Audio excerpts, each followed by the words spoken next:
Beautiful people, today you're going to learn how to make vegan gingerbread men.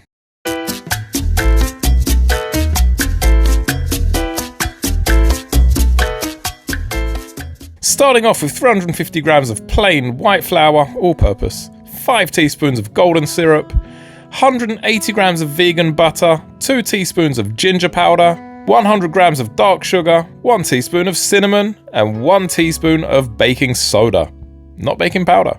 Start off by adding the baking soda into the flour, then going with the cinnamon and the ginger and give it a good stir.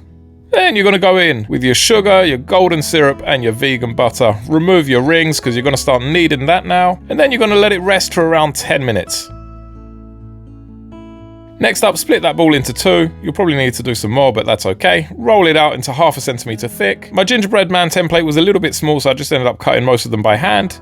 And you're going to bake those on 180 degrees C or 355 Fahrenheit for 8 minutes. Let them rest for about an hour. Do not touch them because if you start playing around with them and they're not yet set, they'll snap very easily. Next, I'm going to melt some dark chocolate to make their gloves and boots. As you can see, just dip them in. And for the icing, I'm adding 1/2 cup of icing or powdered sugar to 4 teaspoons of water. Now, I'm really bad at piping, and as you can see, I'm pretty bad at doing this with a toothpick as well, but hey.